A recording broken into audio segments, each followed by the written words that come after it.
There's my darkness, there's my light. There's my gentle, there's my fight. It's hard to tell who'll show up or who you'll be with tonight. Patience sometimes eludes me. So fast, too blind to see little things you might need, and your love laid at my feet. There's a better side of me.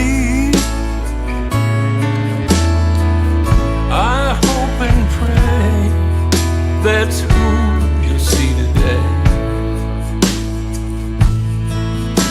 You've seen it all so long. It's no mystery, same old song. Please don't give up too soon.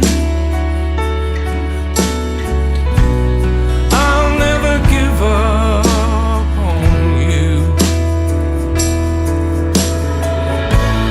There's a better side of me. I hope and pray that's who you'll see today. I can be here in the here and now, thinking only of you.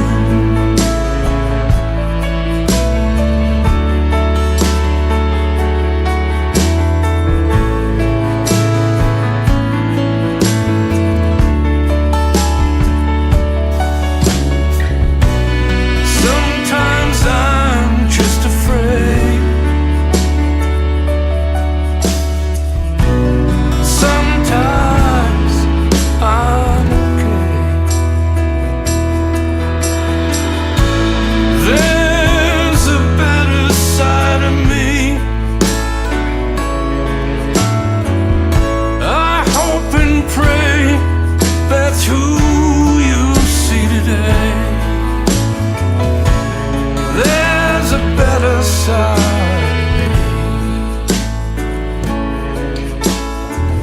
I hope and pray that's who you'll see today.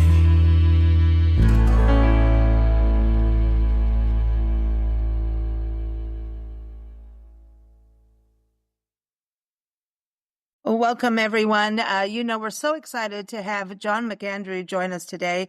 He's an incredible singer, songwriter, pianist. And for those of you who are checking this out on YouTube, you just got to hear a full song from his new album. It's called Better Side of Me. And it is just really an incredible album. Nancy and I have been listening to it all day, and it's just really quality, strong songs, good melodies, and the words are just, they get right to your heart. And I think it's kind of one of those albums that will take you through your own life. It's kind of reflective in that way.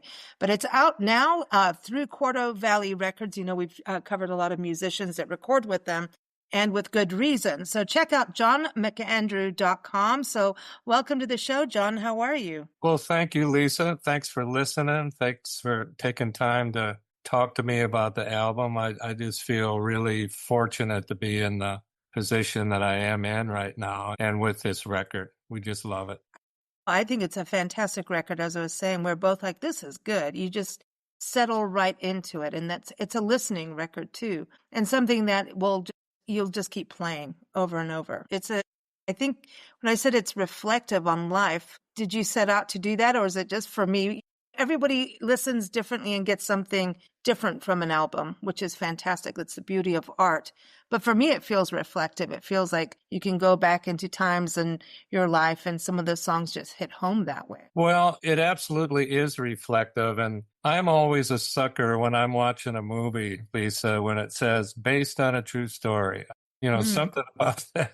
Even though, I mean, we're aware that screenplays change a little bit and all that, but I love to tell stories. And when I do live performances, there's always a little story about the song. About 99.9% of the time is actually the way that it happened. Now, I'm from Minnesota, and that's where I kind of learned to play live, playing at all the bars and the clubs, and I played every kind of music imaginable. And then at some point, I started to write music, my own stuff, and mix it in with the cover songs. And I think that's taught me a lot. Because when you're playing songs by Lynyrd Skynyrd and Jerry Lee Lewis, how do you fit an original song in there? So you watch people's faces. But if you tell them this is a true story, and I have to admit, it's taken me a long time to learn how to write better songs and all that. And so I think this album is reflective of some old school kind of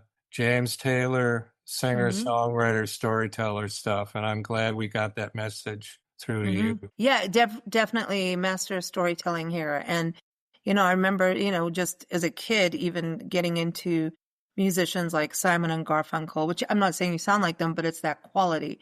Right. And like Billy Joel, Billy Joel has that, Elton John at times, I'm just going from the piano side of what you do. You have this way of just like settling us down and listening. So it's like you command our ears to listen, which is good because I think it's hard for people to do anything new or listen. We're junkies here when it comes to music.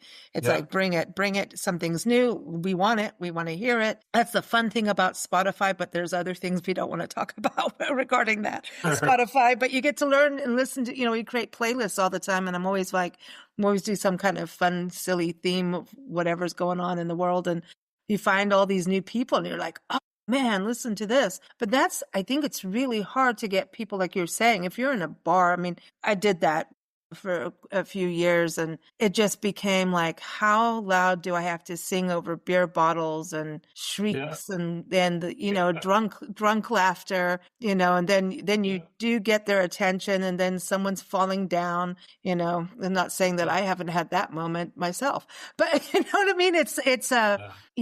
There's this thing where it changes over to, I really want to just do my thing and get it out. But your album really does command our ears to, it's like a little compass saying, come listen, calm your mind and listen, Well, I kind of had an old life and a new life. I won't get into a lot of details, but, a mental illness and substance abuse and all that stuff. And when I got into the new life, about 5 years into it is when I decided to write, my own music. And I was playing at the Mall of America at a really large club owned by the Gatlin brothers. And it was country music. And we had about a 9-piece band. And I had written a song and had a little single up. And I remember, I think Boot Scoot and Boogie got done and the dance floor emptied. And then we played my song and it went over like a lead balloon, And I'm thinking, I'm out of here, Lisa. I'd had enough of all those years of doing that stuff. And I got a gig playing solo piano in a really fine restaurant and people there were listening a little more. And then it kind of booted me in the butt to write better, learn more about songwriting. And eventually somebody came up from Nashville and Muscle Shoals Studios is the place that signed me. And I went down there to do my first album. And, they compared me to Paul Simon, but not for my talent, but for my stubbornness. He is stubborn. Well, I get down there and I don't know anything really, but I could sing and play piano. But, they go, let us write some songs for you. And I went, nope, I'm writing my own stuff. As a result, sold 11 albums, But it got me to LA and to some other places, which that's the way life works. It's like a pinball machine. It actually bounced me into Denny Seiwell, who produced this album. Yeah, from Wings, right? Yeah, that's pretty epic. Well, you're in Nashville too, so you've got to rub elbows with so many people just on the flip side of what the listeners and music lovers get to experience, right? So you do a lot of session work as well? Well, not a lot of session work. At the job that I work at, I do music and kind of spirituality stuff Oh, cool. at a really special place called Cumberland Heights. And in the process of that, I work with a lot of musicians. And then I do work with a lot of songwriters and people. And I'll tell you, the thing here in Nashville, Lisa, is the songwriters, the old guys around here that made records with Elvis and all these great artists that know so much about what not to play, how to say a lot more in fewer words, just kind of simple stuff that I didn't get experience with as much up in Minnesota. I learned how to play, though, and Yeah. Minnesota is really a great town to perform in. But I think the songwriting and the business is what I got surrounded with in Nashville and started to learn stuff I didn't know before. That's interesting because, we do so many interviews with musicians in the Midwest and about art in the Midwest. And I just go, what is going on? Like everyone's talking Nashville, right? Memphis, Vegas, LA, New York, and all that for music. And I'm going like, but the Midwest has something going on in regards to the arts seem to be part of life. It's not a side thing. It's not I don't know. It's just like it's part of the makeup of quality of life for communities, whether it's public art, whether it's live music venues. It just seems that music is a very important part of it. And then like Wisconsin, I know you're from there too, in that region. And I go, I wonder if it is that you get those, crazy winter weather that I know about shoveling snow, right? But I think when you have that kind of winter, I mean, I'm sorry, but I didn't understand cold and I lived in England. I did not understand cold until we got there. And Nancy and I, my mom, Nancy and I were like, the sun comes out and it's not even warm. It's just going, yeah, I'm bright, but I'm not melting anything yet. And I was like, this is unreal. But I think because of that, you've got to do something to move forward. I look at like even the Pacific Northwest, how people paint their homes vibrant colors to uplift because of seasonal affective disorder, which Dr. Norman Rosenthal founded that movement that he recognized that this is an issue. And you think about grunge music coming out of there, and because it can be depressing, honestly. Winters and dark weather can be depressing. And I think good music comes out of that because you've got to do something and you might as well make really good music and good art. What do you think about that for the Midwest winters? Well, and it's interesting because, you can tell by the way I talk, I'm still, a Midwesterner. My wife is from Alabama and I can kind of round the edges up. But what I think is interesting is Minneapolis, for example, a lot of people in the business in New York and LA and Nashville all say, what a wonderful performance town,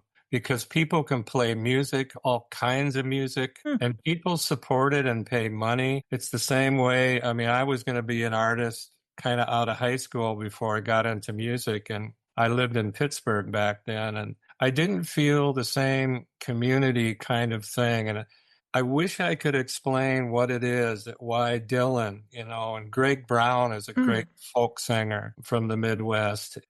The Midwest is a different place. And I think I got to be careful about just a tiny bit of humility that comes from the way we talk, the way we act. We're not real big show out kind of people. And the art and the music and all of that expressive stuff and the healing. The Midwest is a great place for the healing arts, and the Mayo Clinic is there, and Hazelden, all these. And I'm just probably, biased, but there is something different about LA and Nashville and New Orleans and New York and Minneapolis. And I think that's just a beautiful part where I came from. Playing music was something you do in front of people in small crowds. And that's special. I mean, I was watching your celebration of the album coming out, and you have a and I encourage people to go to your website to check this out.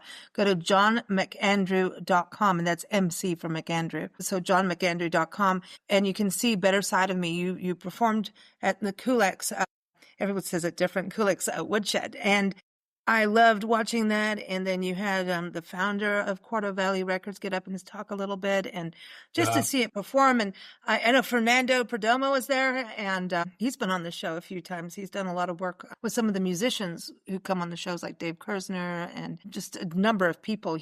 Just like he's like LA's go-to guy, I think, for music. I don't know what's going on with him, but he's got his hands in so many projects, and that doesn't mean it's watered down. It's powerful with everything he touches. I'll tell you what it is he's really good and then really passionate, and he's just got a beautiful soul. And when I told you earlier, I went to Muscle Shoals, and then I got a record done and sent it to LA, and I met another producer that worked for Quincy Jones.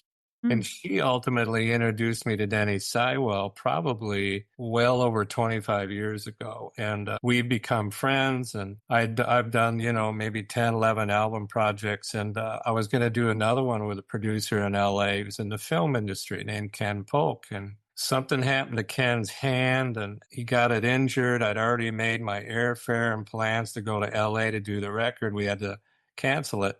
And I told Denny about it. He said, why don't you come out and stay with me and we'll record a couple songs. And I know this dude, Fernando Perdomo, and he's an engineer. He's got a studio. He can play. He can do 10 things at one time.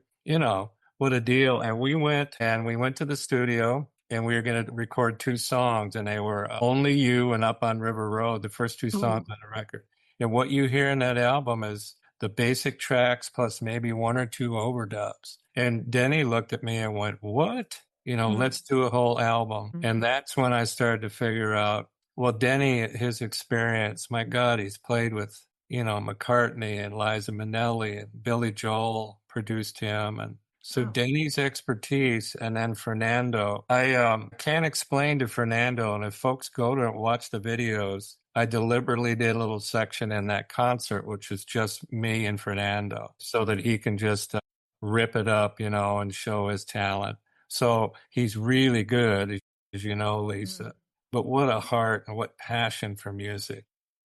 He does. Passion is it. Yet Oh, he has incredible. I mean, because like you can see how much talent he has, but he has incredible control. yeah. Which it's kind of like, and he knows that I think he's a firewalker. He Yeah. understands that line, and he like teases you with it all the time when he's playing, and he knows dynamics. I think he should really be known for his dynamics because And when we were recording, it's really tricky to have piano and guitars playing with each other because yeah. they rub elbows. But Fernando and I, all through this album, have the most beautiful dance with each other. Mm. And I think I got to credit Denny the way he produced and kept it simple so that we can hear that stuff. I'm like a lot of artists. I kind of sometimes don't want to listen to my stuff because I'm afraid there's a mistake. But I hear more and more of this little dance between Fernando and I. And there's a song called Give Me New Eyes that's on the live recordings. And if anybody wants to hear that dance, listen to that tune. It's just, and music is fun, It Yeah. is. It is. I love the whole Kulex Woodshed is just like it's an institution, And I haven't been there in person, but I've seen Oh, the great. shows. And I think that kind of setting for your album is like perfect. And it's not too hoity-toity or anything. It's just like come in, listen to good music. It's chilled out. It's relaxed. You're in a woodshed, Come on, man. And it's so you know what I mean? It's like I think it's like being in I hope more of this opens up, but it seems like the way the live music way is going, there's absolutely establishments like in Nashville and places that, have music going all the time. But I was thinking for like your style, like house concerts where it's just relaxed and intimate like that. It seems like a lot of musicians and folks like you who have these amazing stories to share, that is a way. And that's what I was thinking with Kulex. It's like, I think we're going more into that actual, hey, let's have an experience and not try to listen over. Of course, there's venues and theaters to be, in and opera houses and all of that. But what do you think about that kind of style venue? Well, We picked it for a specific reason that we knew it could get recorded, number one. And then I had to come to LA and we had Denny and Fernando and I, and then Denny got Davy Johnstone, Elton's band director, guitar player, to join us, and then Steve Porcaro from Toto. And when we rehearsed the day before, it just, those guys lifted me off my feet about 5 feet in the air. And I went, holy cow, this is really, really beautiful. But ultimately, that small venue and performing in front of small crowds is kind of the way music used to be. The larger the crowds get, and I've played for 40, 50,000, and that's really fun, but you have Yeah. to do a whole different thing.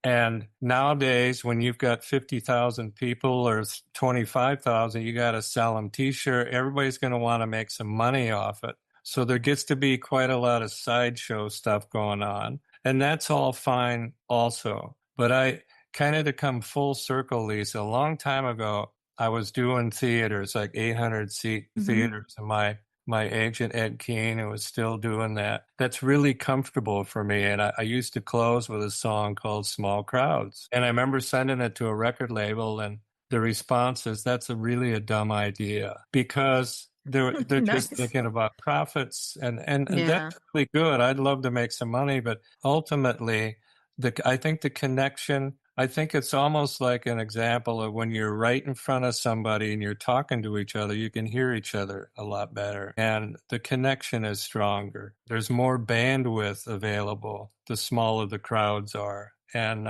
so ultimately, that was just a really cool experience. And I was surprised, Lisa. We walk in, and I thought I was in San Francisco 70s, which I had been, and we noticed the cameras and the speakers and what a cool thing they had done. And so it couldn't have worked out better. It's a cool vibe too. But talking about labels, Quarto Valley Records, from the musicians we've interviewed before, everyone's happy, and it just feels like an honest setup, and I think it's important that the artist and the label get along, because there's just so much shenanigans and throughout the years. I mean, even now. So to partner with them, what was that like? Well, Bruce is amazing, and I have to thank Denny for getting me in touch with Bruce. And Denny, of course, still does have a relationship with Quarto Valley. And they're just one of the few record labels, maybe the only one I know, that Bruce only has to be concerned about the artist. And there's a part of the show where I talk about it.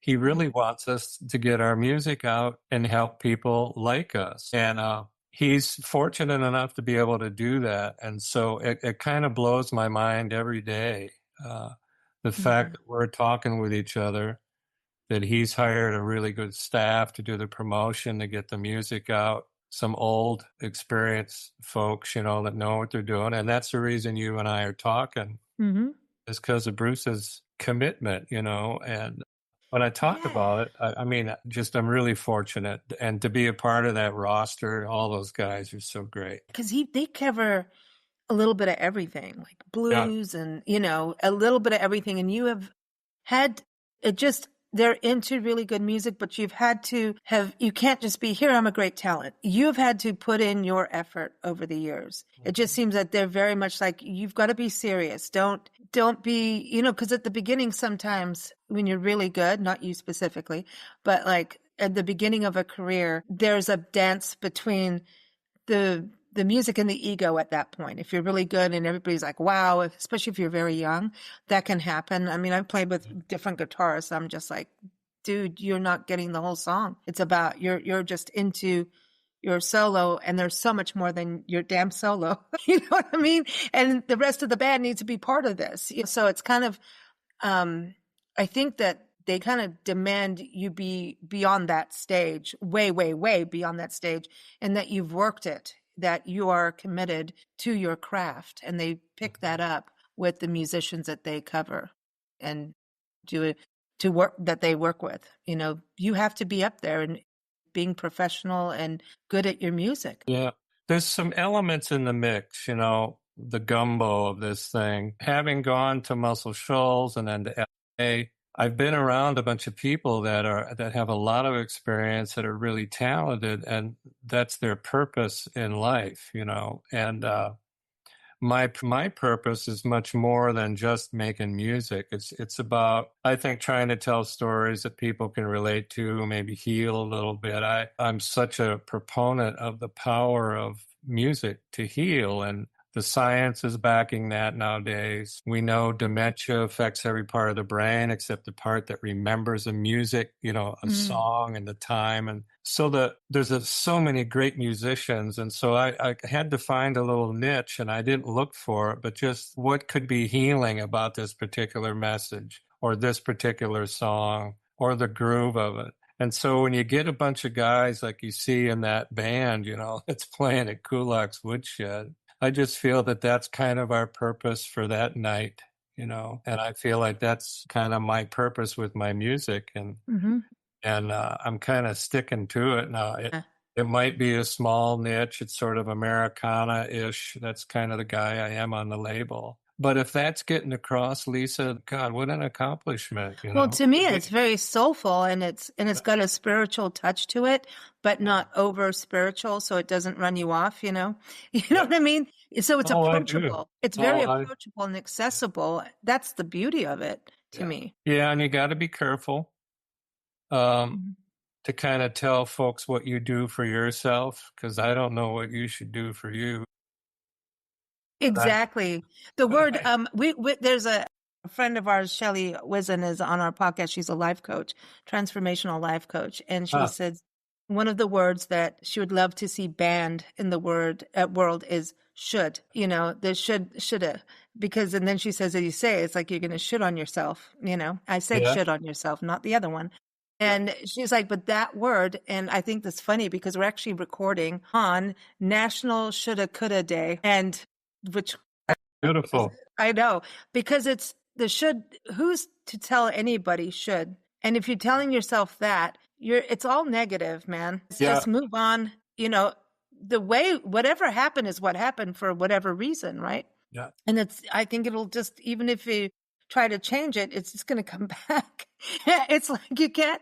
Yeah. So I think the should thing, you can't tell people, like how we listen to your album and listen more than once, we're like, oh, this is cool, man. We're both going, this is really good, and it's calming. And for us, that's what it is. It was like immediately calming, accessible, and you could just sink in. Like I was saying, it was just like, oh, this is really good. And it's going to be played quite a bit because it is just something you can, it's not going to override what it you know what I mean? It does its job. And a couple people and I, have said, and I'd like to hear that, it gets better each time. And the shoulda, coulda, woulda stuff is what the Better Side of Me song is about.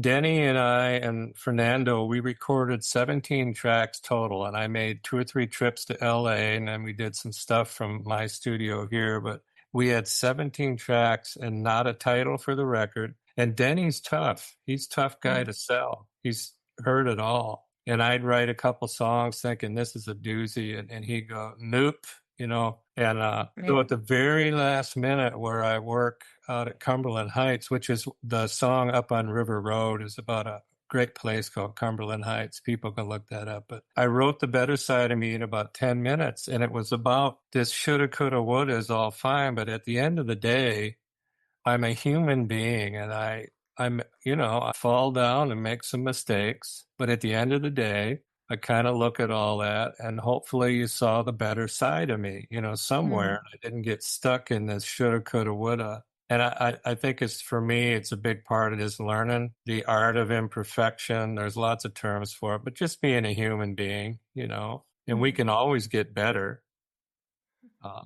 That's the upside, Well, we started this show, with your title track. For those on YouTube, you got to hear the full thing because we featured it from YouTube. So you've got Better Side of Me. So you've all heard that. For those who are listening on all the other outlets, you got a little clip of it. I encourage you to go get the album everywhere, anywhere. Go get it. But in closing, what is a song from this conversation and that you would want people to hear on the album as we Well, close it? I think Only You, because it's just fun and it's about Mm, your wife and it's about just that moment and a present moment kind of thing where you meet somebody and all of a sudden you just feel like life's going to be okay. And I love blues and boogie kind of mm. piano. And I think Only You encompasses kind of a sweet message plus just fun music. So, back to back, those are the two. That's the first song on the album, and Better Side is the last. And I think folks will enjoy that one.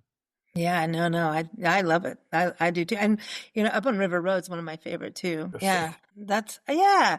So so you got the album out. So all of this good stuff is happening. Are you going to tour with it, Yeah, or we are. you are? I'll be in Washington, state of Washington, beginning of August, and then some gigs in Nashville, and then we're working on a tour starting in New York City in the late fall. So we'll keep people abreast of all that, and some things are definitely starting to happen, and it's pretty exciting. But yes, I'm going to get out and go play, and for small crowds and maybe a couple of big ones, and we'll see what happens. You better get those T-shirts going, man. I'm telling you. That's right. The merch. Hey, you know what? T-shirts are always good. I was gonna say too. I think with you touring and taking this because the live is, it's fantastic, right? As well as having the album in hand, but touring with this, I think I'm just gonna say this personally, but your music is healing, and I think the way the world is right now, everyone could walk in from any walk of life, any political belief, any kind of belief. Actually, at this point, walk and listen to the music and calm down, and people can enjoy it in an energy without argument. That would be my hope. But I think your music has that kind of way of, we need it. The country needs this right now. I think good music, and I think the arts are one of the things that are going to save us from ourselves, how we all behave right now. We need that to kind of pull us back. And when you have music that is reflective, you're listening to, your songs, your words, but it does instill those reflective moments for the listener. And I think reflection is really good because it gets through those coulda, shouldas, right, as we were talking about, but it makes us move forward. Sometimes you have to go backwards to go forwards. And that's kind of what I'm hoping with the album, that people do that forward. Oh, that's the best compliment. And when we do sit down together, we all realize we're pretty much all alike. We're all flawed, man. And we've all done the shoulda, couldas, but stop it. Have different colored T-shirts once in a while, but we can get through that. I know, really. Listen, just tie-dye them all. That's what I think. If we tie-dye everything, you'll never know, right? You'll never know. Yeah, just go, oops, oops, here's a new color, I think we've got a lot of movement. I do understand, though, why your music has ended up in movies, because it does give you those moments. I always I talk about music like yours where you're on a bus and you're just listening to music and watching the scenery, and you're not on your phone, you're not doing anything, but just listening and watching.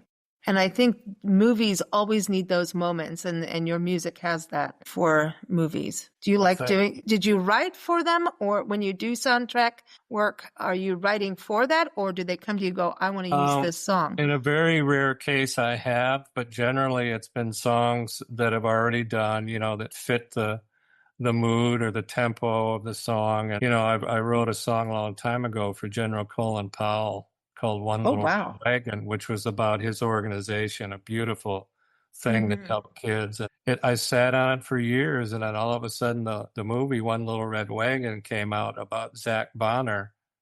And the producer and my buddy who was a part of my music were in the trailer, and the movie was being wrapped up and it was done, and he played my song for the producer, and the producer went, I think he used a couple words, but I'll just say, are you kidding me? This is perfect. And so sometimes it's just by happen chance, but if there's a visual component to the song and the story, it'll find a little place somewhere, I do want to ask before you go about your song Birmingham. We've covered a lot about Birmingham, including the Civil Rights Museum and the Civil Rights Trail there. So tell us a little bit about that. Oh, wow. Well, my wife, Nancy, and I, we had met when I went down to Muscle Shoals to record. And one day, our oldest daughter was planning to get married, and we went down to Birmingham where the kids live. And mom and daughter went off to do some shopping. And I said, I want to go see this Civil Rights Institute. I've always been very passionate about that stuff. And I toured it, and then I went into the 16th Street Baptist Church, and I met the pastor there.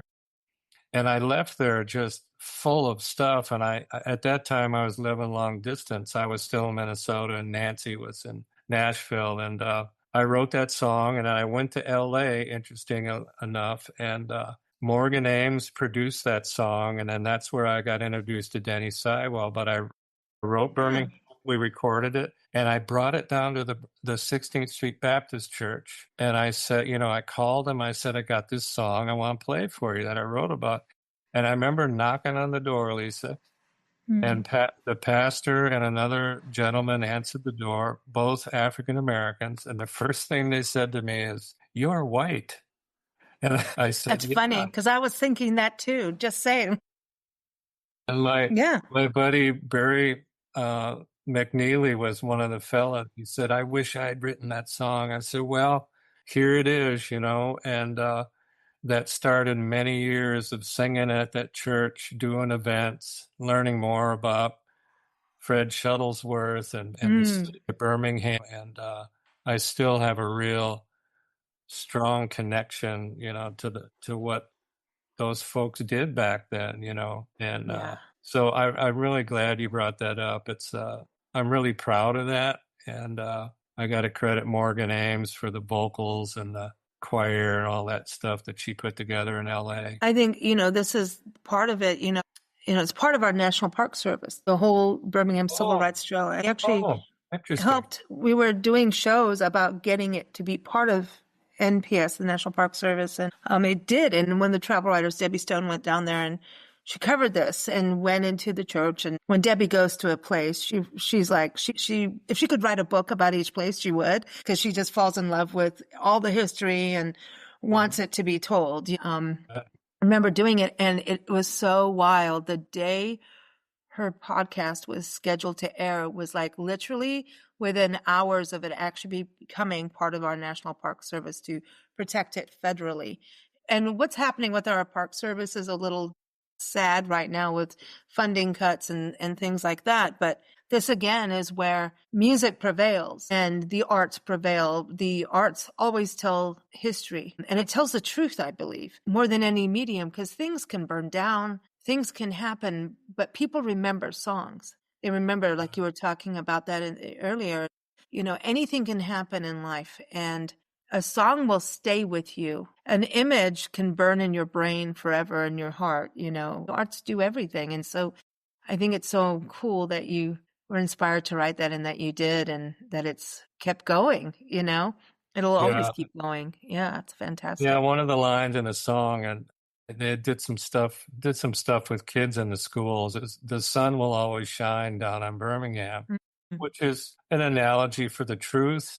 You'll never be able to cover it up. It'll always, burn bright and strong, and people keep coming back. The trick is to keep it alive and to keep the passion alive, because we forget. And it's just a part of being human. We forget things. And so hopefully we don't forget. That's why that museum is there. And hopefully it'll be supported and held up for a long time to come. Some really great people work there too. It's unbelievable. And there's a Salem Civil Rights Trail too. Like we went through. It's just that history. And Alabama and Birmingham has so much to explore and experience. There's a new book coming out, Secret Birmingham, that Sheriff Fluker, actually her interview is about to air. That's on Birmingham. We touched on it a little bit, but I remember when Debbie did this story again, this was like maybe, gosh, I'm going to say at least 8 years ago or something. I think it was right before COVID, 2018, I'm thinking, 17 or 18, and maybe 16. I don't know. But anyway, I remember looking at her images, and I'd been to Birmingham, but all this was still kind of new as they were developing the Institute in the museum, and those sculptures of the dogs that attacked. And I was like, oh my gosh, we did this in this country. I I did not know that part. And I lived out of this country, so for all my childhood, so it was interesting to see this, and I was just like, and my background, like my teen years was in South Africa, so I understand this history very well. And I was horrified, and at the same time, do you know there's something about you? We did a show on that before it even do hit you the news know networks. No one there's something about you? The Red Warrior Camp got arrested as many did. And it's only you.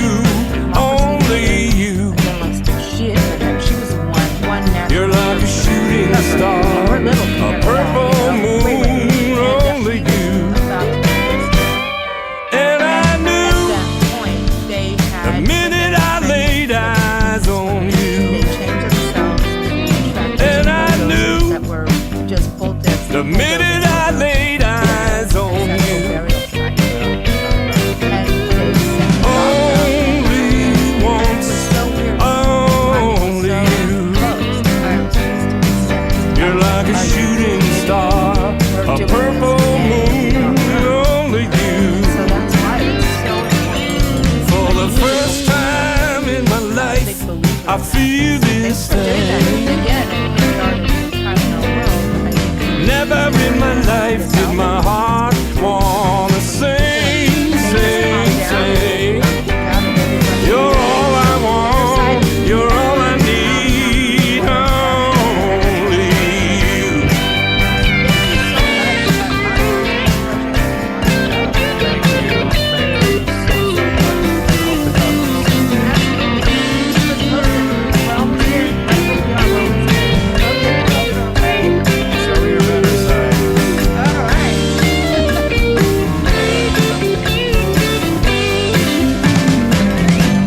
I won't give up chasing what I found. I won't give up chasing what I found. I want you back, only you. You're my shooting star, my purple moon, only you.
I laid eyes on you. Only once, only you. You're like a shooting star, a purple moon, only you.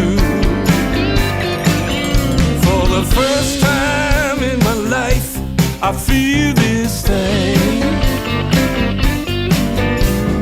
Never in my life did my heart wanna sing, sing, sing. You're all I want, you're all I need, only you.